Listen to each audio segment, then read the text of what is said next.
Rainbow kids ಸಂಸ್ಥೆ ವತಿಯಿಂದ ಕೃಷ್ಣ ಜನ್ಮಾಷ್ಟಮಿ ಕಾರ್ಯಕ್ರಮ ಅದ್ದೂರಿಯಾಗಿ ನಡೆಸಲಾಯಿತು. ಶಾಲೆಯ ಮಕ್ಕಳು ಕೃಷ್ಣ ಹಾಗೂ ರಾಧಾ ವೇಷ ತೊಟ್ಟು ನೃತ್ಯ ಮಾಡುವ ಮೂಲಕ ರಂಜಿಸಿದರು. ಈ ವೇಳೆ ರೇನ್ಬೋ ಕಿಡ್ಸ್ನ ಕಾರ್ಯದರ್ಶಿ ದಿನೇಶ್, ಮುಖ್ಯ ಶಿಕ್ಷಕಿ ವಿದ್ಯಾ, ಸಹಶಿಕ್ಷಕಿಯರು ಸೇರಿದಂತೆ ಹಲವರು ಇದ್ದರು.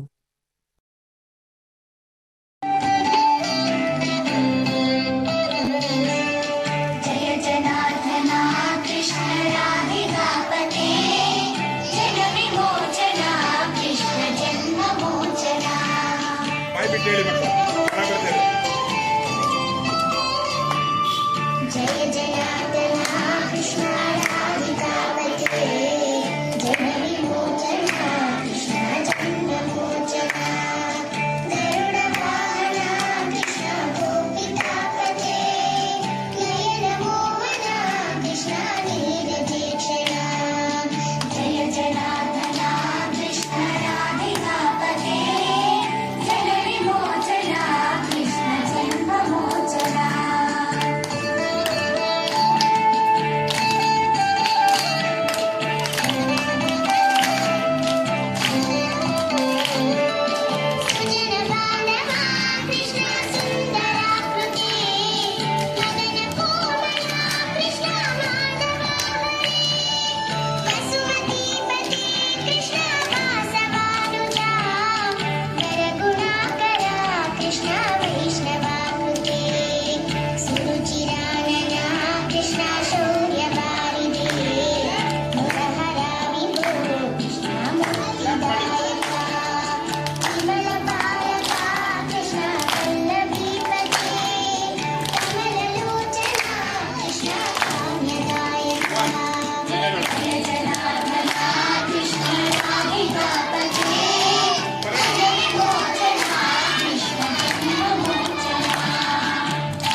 Thank you.